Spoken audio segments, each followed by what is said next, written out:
Ouvir direito? Direito.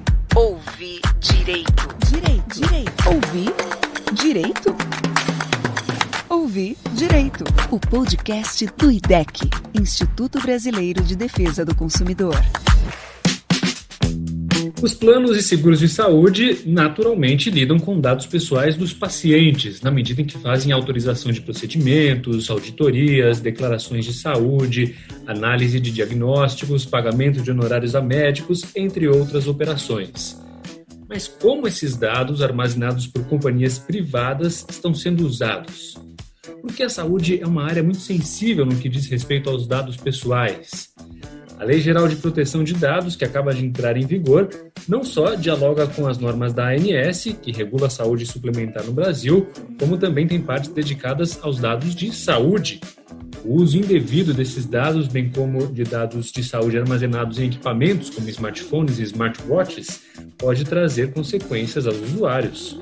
Para entender melhor essas questões, vamos conversar com a Bárbara Simão, advogada, pesquisadora na área de telecomunicações e direitos digitais do IDEC, mestranda em Direito e Desenvolvimento pela Fundação Getúlio Vargas e graduada pela Universidade de São Paulo, a Faculdade de Direito da USP.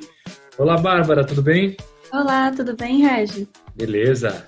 E vamos falar também com o Caio Machado, que é advogado e cientista social, sócio da Figliorini Advogados e doutorando pela Universidade de Oxford. Olá, Caio. E aí, tudo bom? Oi, Regis. Tudo bem? Boa tarde. Eu sou o Regis Salvarani e o IDEC é o Instituto Brasileiro de Defesa do Consumidor, uma organização sem fins lucrativos pioneira na defesa de direitos de consumo no Brasil. O IDEC é independente de governos, empresas e partidos políticos. Ele atua na preservação e garantia de direitos, buscando alternativas para a prevenção e resolução de conflitos de consumo. Além da pressão política e do trabalho jurídico, pautando políticas públicas, o Instituto oferece documentos para a resolução de problemas que já ajudaram muitos consumidores a terem seus direitos reconhecidos. Para saber mais, acesse idec.org.br, fique ligado aqui no nosso podcast e já aproveito também para convidar você que ainda não é associado para fazer parte do IDEC e fortalecer a luta pelos direitos dos consumidores. O Ouvir Direito, o podcast do IDEC, está começando. Bom, então vamos começar falando dessa questão dos dados pessoais e a relação deles com a saúde, né? Para começar, Bárbara, conta pra gente assim, o que são exatamente os dados sensíveis e quais são os dados pessoais de saúde. Os dados sensíveis, eles são uma categoria diferenciada dentro da Lei de Proteção de Dados para aqueles dados que geram maior risco para os usuários e para as pessoas. Então, eles podem mais facilmente levar à discriminação dessas pessoas, eles podem identificar essas pessoas em qualquer lugar do mundo. Eles são dados sensíveis por isso, porque eles têm um maior risco. E por isso é necessário que exista um maior cuidado das empresas, né, e do poder público ao tratar esses dados, ao armazenar esses dados. Então, exemplificando aqui para vocês, são dados sobre origem racial ou étnica, dados sobre filiação partidária, dados sobre saúde, dados sobre orientação sexual, dados sobre genética e biometria também, né, porque a biometria, ela, enfim, reconhecimento facial, tecnologias de identificação das digitais, elas são capazes de identificar uma pessoa, né, independentemente do número de RG, do número de passaporte. Então, em qualquer lugar do mundo, essa pessoa pode ser identificada. E aí, os dados de saúde, eles fazem parte dessa categoria, né, justamente porque eles podem gerar um constrangimento dessa pessoa, né, caso exista um vazamento de dados, caso exista uma utilização indevida. Então, a gente tem casos, por exemplo, né, recentemente, em fevereiro, aconteceu até na Anvisa um caso de vazamento de dados, que foi o e-mail de pessoas que eram usuárias de óleo de cannabis, então usuárias para fazer tratamento médico desse medicamento, elas foram expostas, o e-mail delas foi exposto. E isso gera um grande constrangimento para essas pessoas. Pode gerar discriminação caso esses e-mails estejam disponíveis facilmente. Então, é justamente por isso que é necessário maior cuidado, né, uma maior atenção dessas empresas para tratar e utilizar esses dados. Assim, a essência do dado pessoal é a discriminação, né? Você quer tabelar quem que é quem. Você quer saber que o Caio calça, sei lá, 42. Você quer, por exemplo, se há uma mulher grávida na sua base de dados, você quer direcionar o tratamento certo a ela, por exemplo, né? Então, o fato de você ter dado pessoal, por essência, é que você quer, de alguma forma, gerar, separar, categorizar, agrupar pessoas, né? A partir disso, a gente cria essa figura do dado pessoal sensível justamente porque o nosso ordenamento jurídico estabelece alguns valores onde a discriminação é mais sensível, né? E é por isso que a gente cria uma esfera de proteção um pouco maior, que é tudo que a Bárbara mencionou, origem racial, convicção religiosa e tudo mais. Então, é possível se discriminar com base nesses critérios, mas aí a gente tem um crivo, né, maior. E faz sentido, porque a gente tem até, historicamente, algumas questões de discriminação ilegais, né? Nem toda discriminação é ilegal com base nesses critérios. E aí é importante a gente ter esses valores em mente, porque isso passa também para a contratação de seguros de saúde, né? Porque a gente coloca os consumidores, por exemplo, as pessoas em plano de igualdade, mas se a gente empoderar empresas, organizações para discriminarem com base em alguns critérios, a gente pode acabar permitindo uma discriminação ilegal em massa. Então, a gente cria barreiras para isso, para de antemão prevenir alguma coisa que fira valores muitas vezes constitucionais. Que tipo de barreiras é possível criar? Porque, por exemplo, o que os planos de saúde fazem é analisar dados de um certo grupo para saber que preço eles vão colocar ou se eles têm interesse em atender a esse grupo ou não. Não tem isso no mercado? Tem isso. Agora, a gente cai muito em qual é o critério. Há critérios em que a legislação permite e critérios que a legislação não permite, né? Por exemplo, a gente sabe mais ou menos como é que funciona o mecanismo de seguro, né? Assim, o risco é diluído num grupo de pessoas, né? Então você sabe que tem gente ali que vai passar mal, que vai precisar de mais assistência, outros que vão precisar de menos, mas isso acaba juntando tudo num bolo e todo mundo vai pagar mais ou menos uma fração parecida. Mas as seguradoras, por exemplo, podem fazer uma correspondência com a idade, né? Isso é muito comum. Meu seguro de vida é muito mais barato que o seguro de vida do meu avô, né? Agora, qual que é a granularidade dessa prática, né? Você consegue, usando dados pessoais, às vezes mapear a tendência que alguém tem, que é muito maior, a ter uma doença genética, um câncer, por aí vai. Então, a gente chega num grau de invasão que é muito maior e muito mais nocivo, que fere a própria lógica dos seguros, né? A partir do momento que você consegue identificar quem que é o maior risco e tirar eles do grupo, você não está mais diluindo o risco entre o grupo, você está só selecionando quem é mais interessante e cobrando deles, né? A questão, né, é o quanto isso pode ser considerado ético, considerando que é uma utilização de dados de saúde, e o quanto, né, esses planos podem fazer isso ou não, considerando que a própria atividade deles, o próprio modelo de negócios deles, é baseado nesse risco e nessa distribuição do risco entre, né, os consumidores. Cada um paga lá uma parcela para ter acesso a um conjunto de serviços e se ver ali garantido, né, que ele vai ter determinado atendimento. Então, o quanto é ético, o quanto é justo a gente deixar para que pessoas que tenham um determinado risco maior, que elas paguem mais caro determinados planos de saúde. E aí, enfim, na Lei Geral de Proteção de Dados, esse caso ele foi mais ou menos resolvido, porque existe uma vedação a esse tipo de utilização. Então, existe uma vedação que planos, seguradoras utilizem dados de saúde, informações sobre saúde para fazer esse tipo de precificação. Agora, o quanto isso está sendo cumprido ou não, ainda não se sabe, ainda a gente não tem tanta informação, existe muita opacidade e existe essa desconfiança de talvez que seguradoras, que empresas estejam fazendo esse tipo de atribuição. Até ano passado aconteceu um caso que teve uma certa participação em que uma empresa conhecida até chamada Doutor Consulta, né, que oferece consultas médicas a preços mais baratos, o executivo, né, dessa empresa falou que estaria fazendo um score de saúde, uma pontuação de saúde, com base em todas as informações de todos os clientes que eles já reuniram, enfim, desde que a empresa surgiu. Essa afirmação gerou bastante preocupação, né, dado que isso era realmente vedado por lei. Então, A gente até enviou uma carta para o doutor Consulta e eles responderam falando que não, aquilo tinha sido mais uma extrapolação do que necessariamente que isso iria acontecer. E a própria ANS, também, a Agência Nacional de Saúde, também respondeu para a gente falando que aquilo era realmente vedado pela legislação e que eles iam atuar nessa fiscalização, né, desses planos.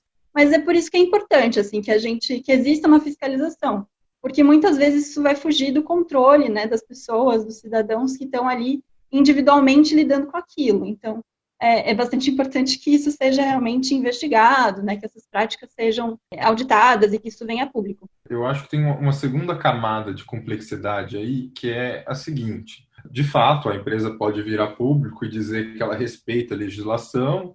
A gente já tem um problema no nível de fiscalização, que é algo que a Bárbara suscitou. Talvez agora com a Autoridade Nacional de Proteção de Dados a gente tem um pouco mais de eficácia, né? Enfim, a gente tem uma pressão maior por transparência das práticas. Mas eu acho que tem um problema que é o seguinte: a gente pode ter o que a gente chama de proxies, né? Que você não está usando o dado diretamente, mas você acaba usando através de análises, e aí é uma discussão que vem muito na inteligência artificial na saúde, por exemplo, você consegue obter aquela informação sem pedi-la diretamente. Então, por exemplo, você pode estimar a renda de uma pessoa, às vezes, olhando o CEP e alguns outros dados, né? Então, ainda que você não tenha uma discriminação, às vezes, diretamente, porque a pessoa tem uma renda baixa, ela ganha um salário mínimo, você pode acabar discriminando a pessoa porque ela está no CEP tal, no bairro tal, né? Isso pode acontecer com a saúde também.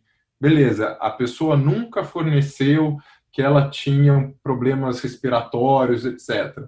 Mas ela está num bairro super pobre, que está na beira, sei lá, na beira de uma rodovia movimentada, e aí você tem uma incidência ali muito maior de doenças respiratórias, entendeu? Isso pode ser computado e pode ser usado para fazer essa discriminação por via indireta. E essa fiscalização é muito mais difícil. Quer dizer, qual é a garantia de que as normas não estão sendo contornadas com técnicas de análise, né, de inteligência artificial e por aí vai. E o SUS? Vamos falar um pouquinho do SUS? O SUS tem dados de saúde de milhões e milhões de brasileiros, né? Qual que é o risco, por exemplo, desses dados vazarem de alguma forma e chegarem a usuários maliciosos ou a usuários privados mesmo que usem para tirar proveito em seus negócios? Existe um risco que é... Quando a gente está falando de segurança da informação, é o que fica mais evidente, assim, que é justamente da segurança mesmo desses dados. Então, se, por exemplo, informações do SUS vazarem, lá tem CPF dessas pessoas, lá tem nome dessas pessoas, lá tem, enfim, informações que realmente identificam elas. E aí, isso pode gerar operações fraudulentas, pode gerar bastante dor de cabeça depois, em relação à aquisição, por exemplo, de crédito no nome dessas pessoas, que é uma coisa que tem acontecido muito, né, esse tipo de fraude, né? Então, tem muita gente que sofre com fraudes e que, às vezes, se vê presa num ciclo, assim. Porque uma vez que esse dado ele está nas mãos de terceiros, às vezes é difícil de você conseguir realmente rastrear quem está fazendo isso e minar essa prática de uma vez por todas. Então, é bastante importante esse nível de segurança mesmo com essas informações pessoais. E, para além disso, também tem a questão que é, bom, as informações do SUS vão revelar questões sobre a saúde dessas pessoas. Então, às vezes, doenças que elas têm, doenças crônicas, às vezes até doenças que possam ter algum tipo de, enfim, de constrangimento ligadas a elas, né? Então, o vazamento dessa informação pode gerar uma situação bastante desagradável, no sentido dela se ver exposta, dela se ver constrangida. Concordando muito com o que a Bárbara falou, eu acho que até antes da gente entrar nessa discussão, acho que a gente tem que pensar assim, qual que é o valor desses dados do SUS? O SUS é uma estrutura e uma logística do tamanho do país inteiro, né? Então, você vai no interior de Rebimboca da Parafuseta do Norte, entendeu? E tem uma médica lá. O assistente dela vai ter acesso ao prontuário da pessoa que está sendo atendida, né? E conforme a gente consegue concentrar isso, o sistema ganha em eficiência. E a eficiência não é pouca, tá? Na Europa, a França passou uma lei de dados abertos e um dos maiores louros deles, né? Eles se vangloriam justamente de conseguir disponibilizar os dados de saúde deles, que é uma coisa assim, 600, 700 mil. A gente está falando de uma população inteira que pode cair no DataSUS, né? Então, o valor disso para a exploração econômica é gigantesca, passando desde a inovação, toda pesquisa tecnológica passa por enormes bases de dados, né, que vão ser usados para treinar algoritmos, até, enfim, isso é um ativo muito valioso, mas que nas mãos erradas pode ser muito danoso, né? Então, o assistente lá da Rebimboca da Parafuseta do Norte pode ver que uma pessoa teve bereba, tá? E pode publicar isso na rede social, isso pode viralizar, isso vai ser um constrangimento enorme. Isso, assim, sendo muito, até uma brincadeira aqui, né? Mas para dar o exemplo mais corriqueiro, essas informações podem ser usadas para utilidades, para finalidades diversas, constranger as pessoas, promover fraudes, né? Até atividades econômicas violando a legislação sem consentimento. Então, é algo muito rico que pode ser usado para o bem, mas também é algo que, sem o devido controle, pode ser uma ameaça para uma população inteira, né? Inclusive, dentro do escopo do que a gente estava falando, para discriminação, né? Você já sabe que a pessoa tem uma doença, então você inventa uma desculpa para não vender o plano de saúde para ela, né? O dano é difícil a gente medir a priori, mas ele pode ser muito, muito grande. Ouvir Direito, o podcast do IDEC. Vamos falar um pouquinho de telemedicina? A pandemia impulsionou a oferta e o uso dos serviços de telemedicina. As operadoras dizem que os pacientes ganharam muito com isso, porque dessa forma eles passaram a ter, por exemplo, laudos de exames e diagnósticos sem ter que ir a hospitais ou a consultórios. Qual que é a avaliação de vocês sobre a telemedicina, da forma que está sendo implantada aqui no Brasil e que cresceu muito agora durante a pandemia da Covid-19, e que cuidados os pacientes precisam tomar com isso?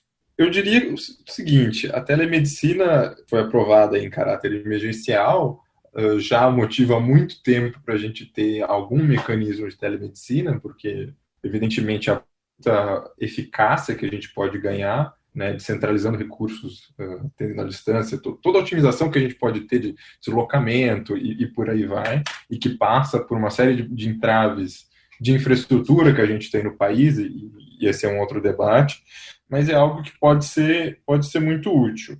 Mas é importante ressaltar que a telemedicina não é uma chamada por WhatsApp, né? Ela não é ou o Zoom ou o que for, por mais que às vezes você consiga aproveitar algumas funcionalidades para conseguir uma assistência de saúde ali.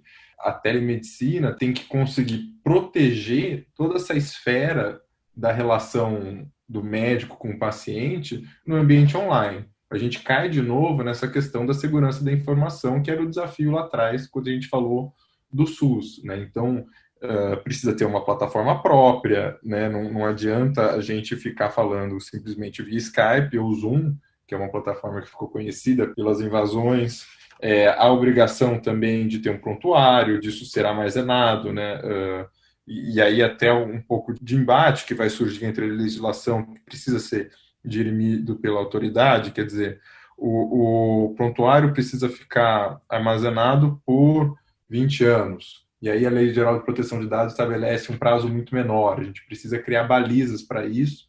E assim obrigações para os médicos também, ou para quem estiver atendendo via plataforma, meios de proteger essas informações. Acho que vale dizer que o prontuário médico ele é realmente uma informação sigilosa mesmo, né? Então, só o paciente e o próprio médico podem ter acesso ao conteúdo daquilo. Então, é justamente essa preocupação que o Caio trouxe com segurança da informação é ainda mais, né, necessária. E acho importante mencionar também que telemedicina é um conceito bastante amplo, assim, tem bastante coisa que pode se enquadrar nisso, né? Você pode falar com o seu médico pelo WhatsApp depois de uma consulta porque você está com uma dúvida. Isso é considerado um tipo de telemedicina também que já estava, inclusive, regulamentada, né, há algum tempo, já há alguns anos. Agora, a telemedicina especificamente relacionada a consultas mesmo, por plataformas de internet, é que foi permitida agora com a pandemia. Então, surgiu a pandemia, surgiu a necessidade realmente de que essas consultas acontecessem pela internet. Então, foi editada essa normativa que permite que isso aconteça aqui no Brasil, com esses devidos cuidados, né? Então, acho que é interessante só que a gente pense que existe muita coisa, né, que pode estar enquadrada nisso, e que cada nível, né, cada dimensão também exige cuidados diferenciados. A minha preocupação com esse tema também, com esse tipo de consulta de telemedicina, é que sim, ele pode favorecer processos, especialmente em emergências.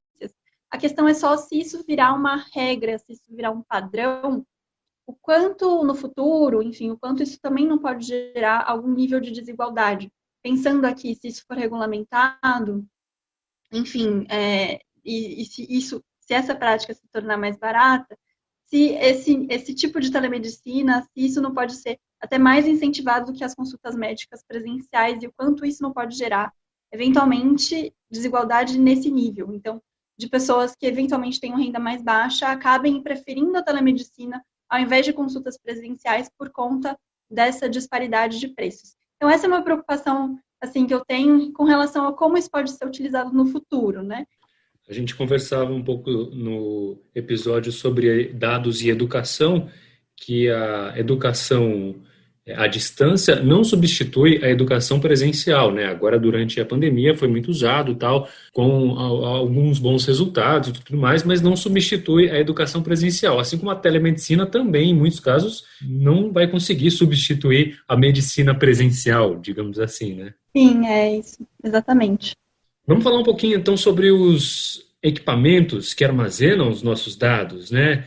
Os equipamentos que usam a chamada internet das coisas. Saiu uma notícia nos Estados Unidos de um sujeito que estava usando um smartwatch, que é aqueles relógios que marcam os batimentos cardíacos, marcam a distância que você percorre e tal. E esse relógio justamente mediu os batimentos cardíacos desse sujeito e identificou que ele tinha uma fibrilação atrial, que é um tipo de arritmia. Aí ele foi no médico, os médicos atestaram, realmente o diagnóstico da fibrilação atrial estava correto e ele recebeu o tratamento e aí dizem que o relógio pode ter salvado a vida desse sujeito. Como essas tecnologias estão impactando a vida das pessoas e podem auxiliar os tratamentos de saúde?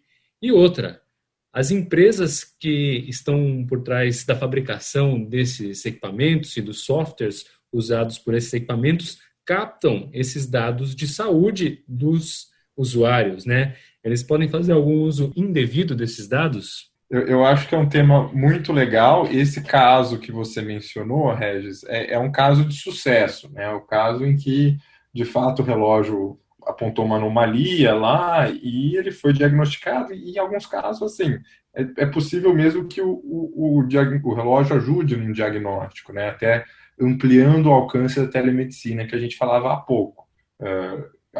Os sensores vão poder fazer o papel, muitas vezes, que o médico faz no consultório ali na clínica, né? Mas eu acho que a gente tem que pensar também nos casos de fracasso. Por exemplo, não lembro, acho que era o próprio Fitbit que teve um problema que o detector de batimento dele, né, da frequência cardíaca, não funcionava tão bem com negros como funcionava com brancos. Esse é um dos problemas que pode surgir justamente porque, enfim, eu não vou saber identificar na cadeia de desenvolvimento dessa tecnologia onde que foi o problema. Mas, geralmente, em casos como esse, é que eles desenvolveram a tecnologia usando pessoas brancas, e aí, na hora que solta, cai numa pessoa negra e não funciona tão bem, porque eles não haviam previsto isso. Então, isso é um caso simples, né? E a gente pode expandir isso não só para os sensores em si, mas também para o próprio software que é desenvolvido. E aí, os problemas podem ser inúmeros, né? Você pode ter um diagnóstico errado, ou isso pode interferir no que o médico recomenda, né, no tratamento indicado, isso pode ruir até a confiança na relação com o médico ou com o sistema de saúde. Então, de fato, é muito promissor, mas muito preocupante, porque, e aí é uma opinião pessoal, eu acho que essas tecnologias, wearables, assim, relógio e tal, eles não estão no nível tão promissor quanto a gente acha, entendeu? Eles funcionam, eu mesmo tenho uso para treinar, mas tem hora que eu estou parado e ele fala que eu estou a 200, entendeu? Meu batimento está a 200. Eu falo, puxa, acho que eu vou infartar agora. E, comentando um pouco do uso inesperado, tem um outro caso legal, que foi um seguro de moradia, né? Uma seguradora que foi investigar um apartamento de um cara, uma casa, aliás, que tinha pegado fogo, E aí falaram, puxa vida, né? Vamos ver o que o marca-passo conectado dele estava falando. E foram ver que na noite em que a casa dele pegou fogo, ele não teve grandes variações de frequência cardíaca. Se você acorda no meio da noite com um incêndio na sua casa, seu coração vai disparar, né? Enfim, isso levantou uma suspeita enorme, foram investigar e, de fato, ele havia forjado, né? Ele havia causado o próprio incêndio. Então, é um uso inesperado. Nesse caso, para uma investigação, né? Para investigar um ilícito que ele havia cometido. Mas a gente não sabe, nem sempre é por um motivo bom. Esses mesmos relógios foram usados acidentalmente para identificar bases militares americanas, porque eles têm GPS, as pessoas corriam um trajeto lá, e isso era compartilhado, era publicado, e aí alguém foi lá e sacou, puta, eu tenho uma planta de uma base americana aqui.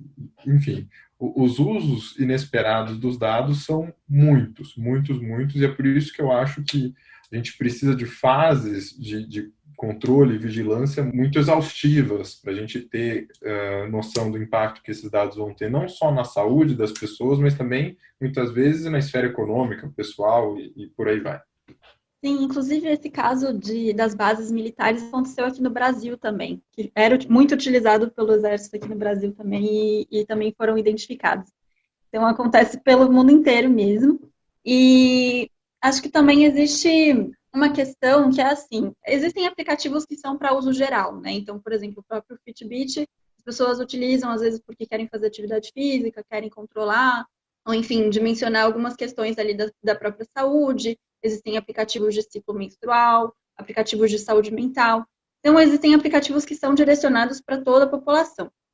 E aí, uma preocupação que isso traz é o quanto isso pode ser utilizado depois para identificar perfis e para ser compartilhado com terceiros, que às vezes a gente não tem a menor dimensão que isso acontece, e o quanto esses terceiros podem utilizar essas informações para direcionar propagandas para essas pessoas em momentos críticos.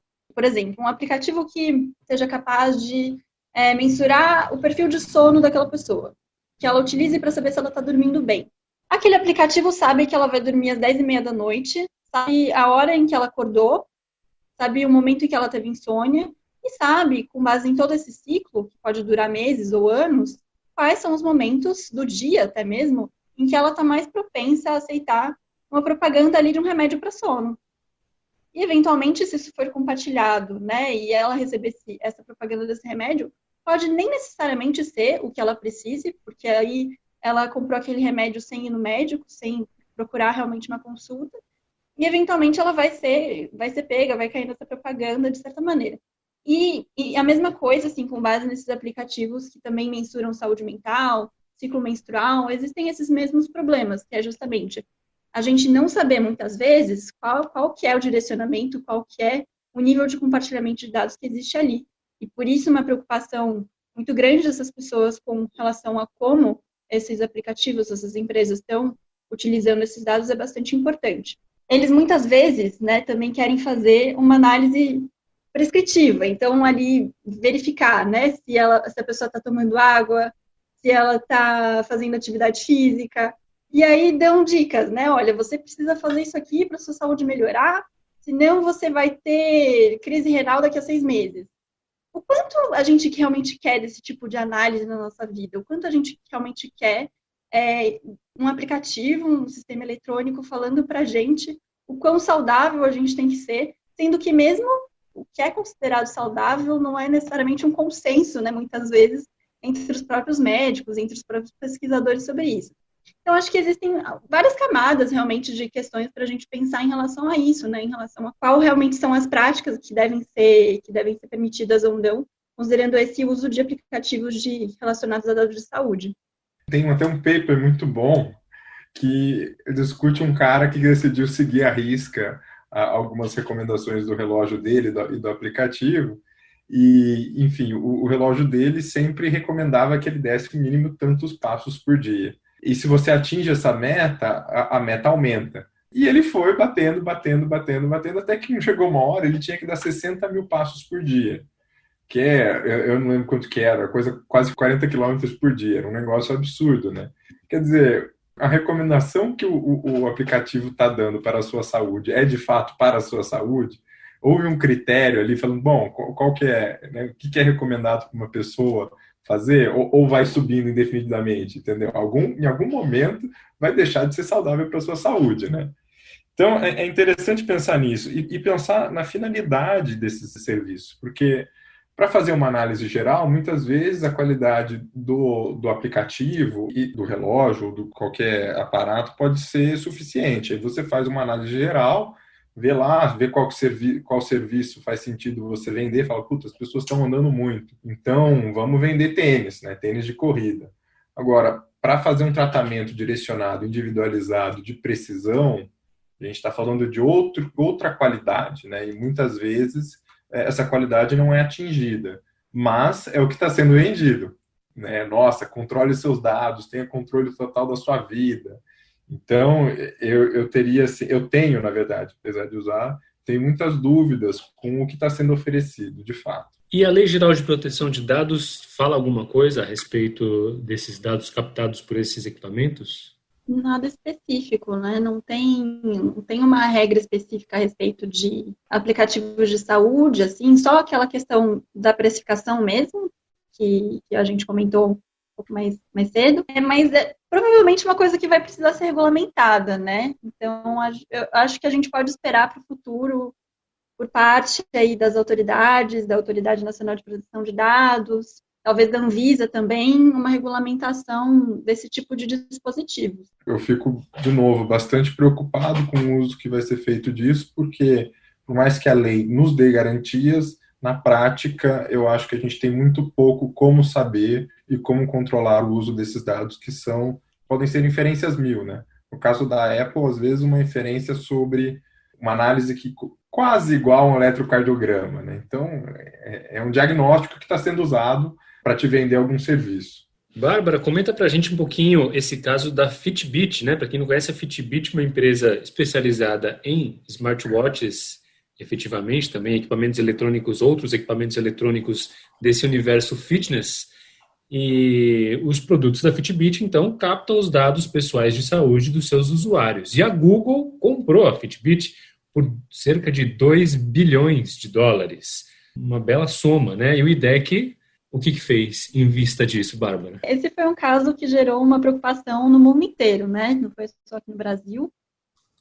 Justamente porque a Google é uma empresa, é uma gigante, né, da tecnologia, é uma empresa que detém muitas informações sobre todos nós, tem muitos aplicativos e que tem um grande poder, né, por isso, um grande poder econômico.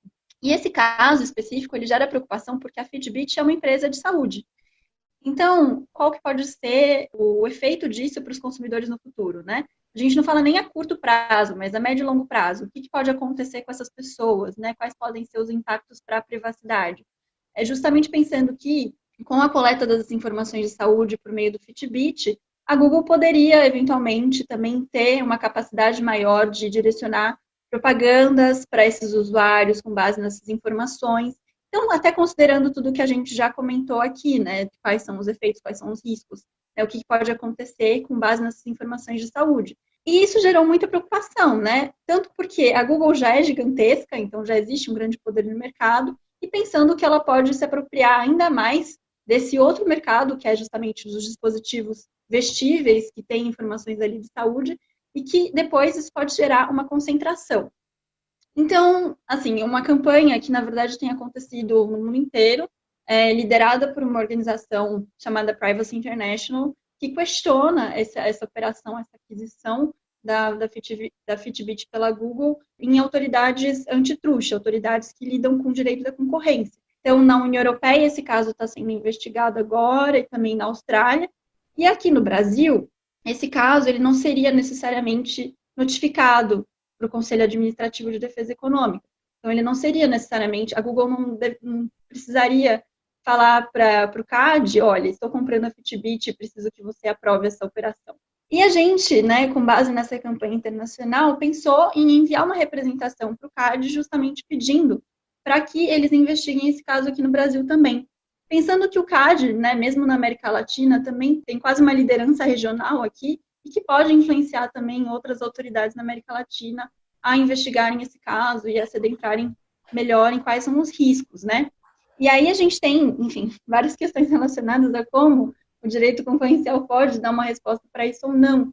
Porque não é um caso isolado, na verdade, né? Outras empresas de tecnologia já compraram startups que estavam ali começando e as autoridades não barraram. Por quê? Porque dados pessoais não são uma coisa mensurável. Não é fácil você dizer o valor de um dado, né? Então, justamente por isso que essas autoridades têm uma dificuldade, que é uma dificuldade ali de ferramentas do direito mesmo, de ferramentas do que elas estão acostumadas a lidar e decidir, em como realmente lidar com esse tipo de caso.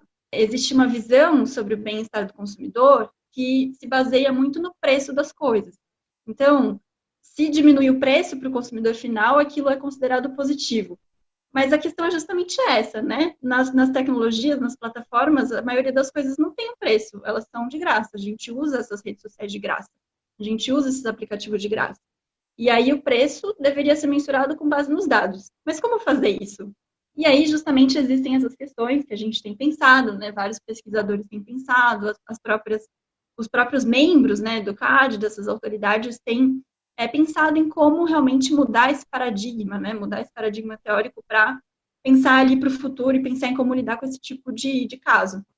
É interessante ver como as grandes empresas de tecnologia estão fazendo um movimento muito grande, investimentos gigantescos, justamente para entrar no mercado da saúde. A própria Apple, né, o presidente da Apple já declarou, acho que há uns 2 anos, que o foco da Apple no futuro é o mercado de saúde, né, de health tech, e que eles acreditam que a rentabilidade desse setor vai ser muito maior do que eles tiveram com a venda do iPhone, né? Então você vê quão promissor é isso. E a gente percebe na cadeia de produção, entre aspas, do mercado da tecnologia, a gente vê uma certa segmentação entre as empresas. Então, a Apple está investindo muito nos devices, né, nos aparelhos em si, a Google nos dados, em concentrar quantidades absurdas de dados, Microsoft no desenvolvimento de inteligência artificial, a IBM também nesse campo, Microsoft em computação em nuvem. Então, o que a gente percebe? Que, de certa forma, há uma divisão ali de mercado entre as grandes empresas. Elas estão comprando menores a rodo. A Google tem comprado muitos hospitais nos Estados Unidos. Um dos escândalos recentes é o chamado Project Nightingale, que eles compraram, acho que 50 milhões de entradas, né, de usuários, e, na verdade, o acervo deles é muito maior. Eles compraram uma empresa de tecnologia de inteligência artificial voltada para a saúde no Reino Unido, fez parcerias diretas com um monte de hospitais. Então, o valor dos dados de saúde é realmente gigante, é algo que permeia, né, a nossa vida inteira, assim, tudo vira dado de saúde.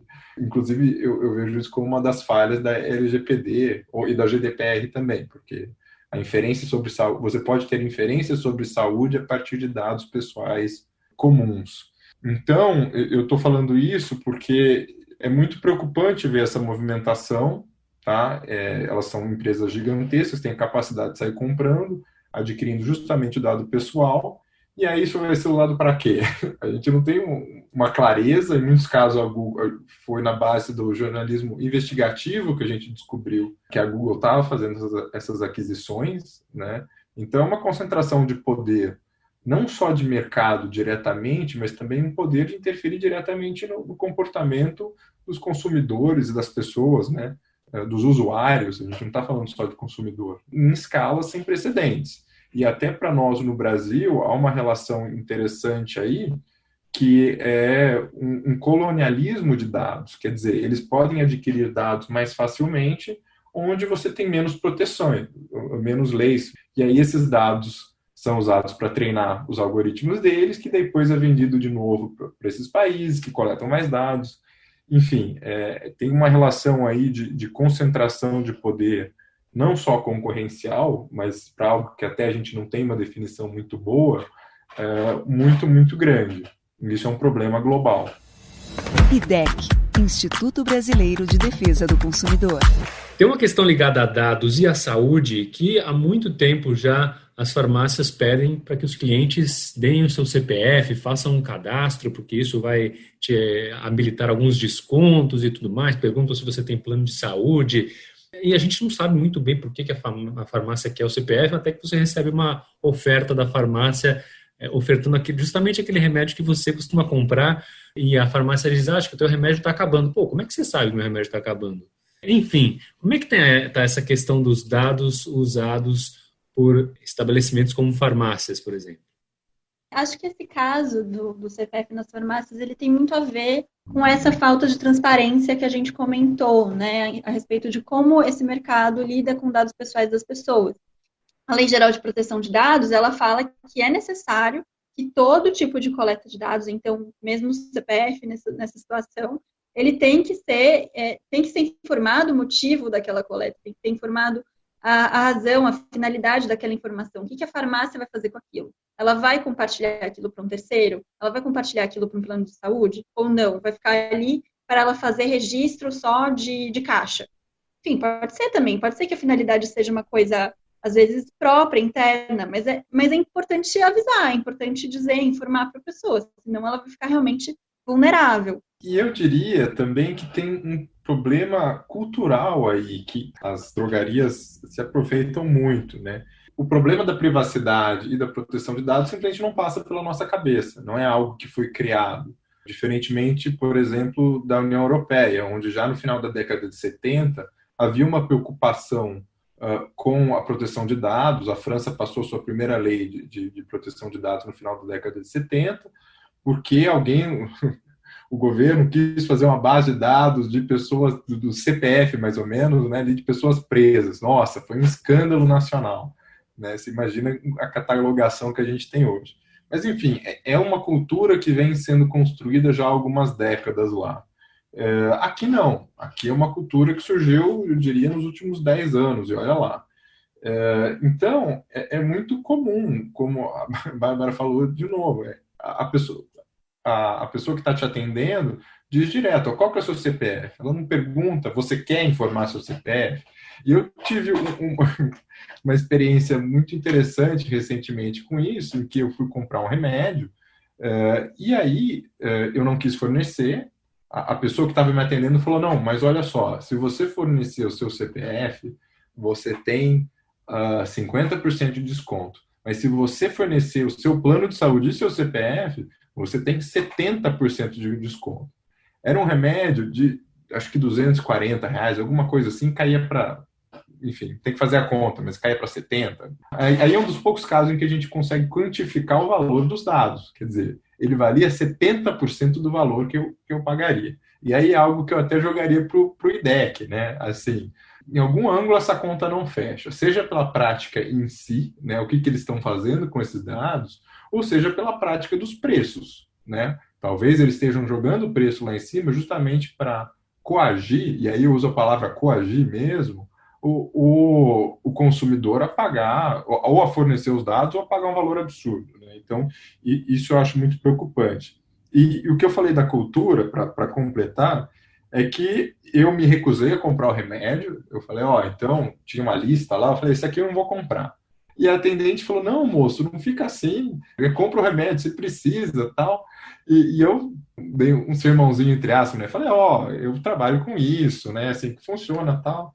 E ela falou, não se preocupe, eu dou o meu CPF.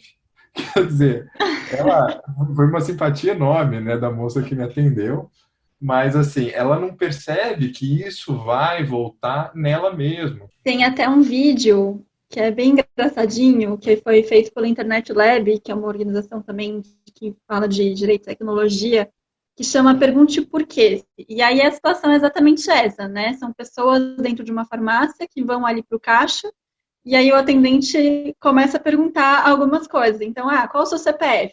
Qual o seu nome? Qual o nome da sua mãe? Qual o nome do seu cachorro? E aí vai. Vamos ouvir um trechinho do áudio desse vídeo do Internet Lab, então.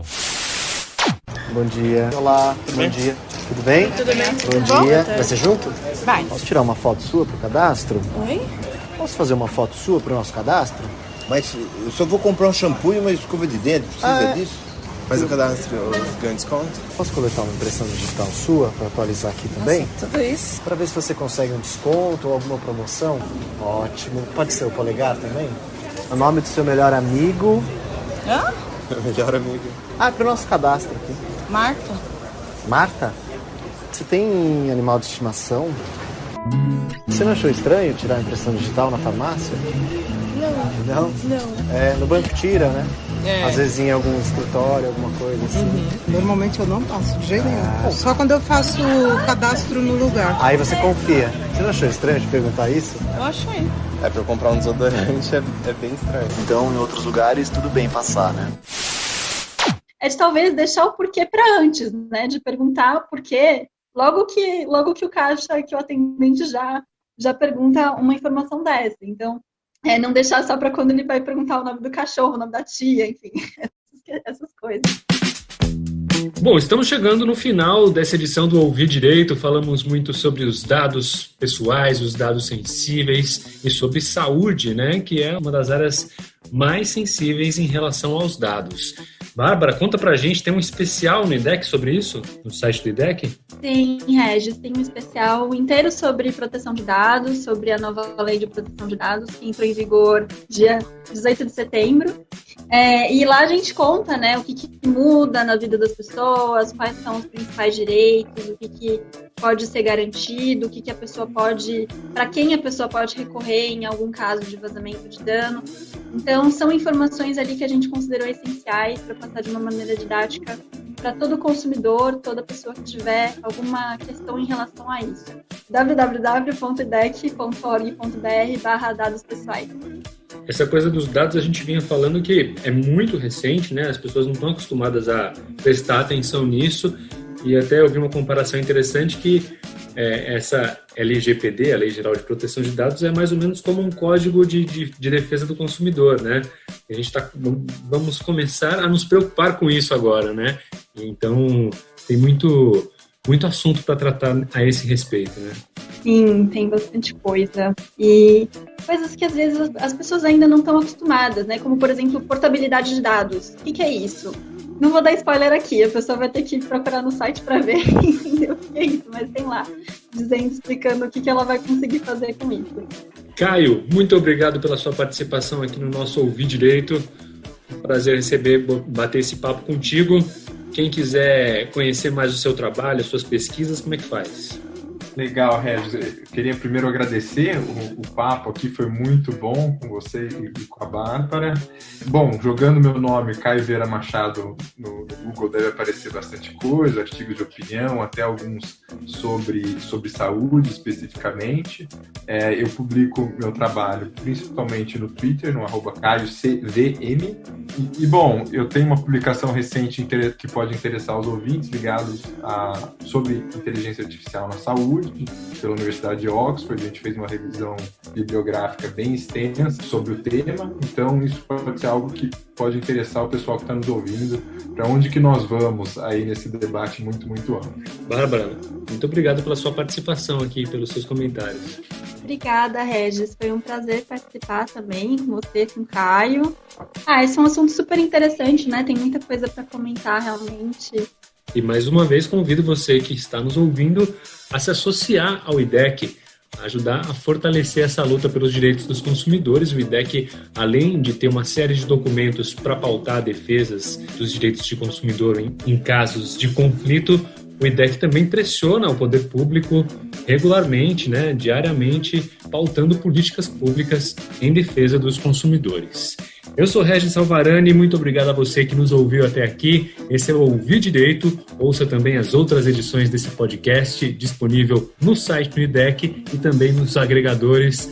Valeu, até a próxima. Ouvir Direito? Direito. Ouvir Direito. Direito. Direito. Ouvir Direito? Ouvir Direito, o podcast do IDEC, Instituto Brasileiro de Defesa do Consumidor.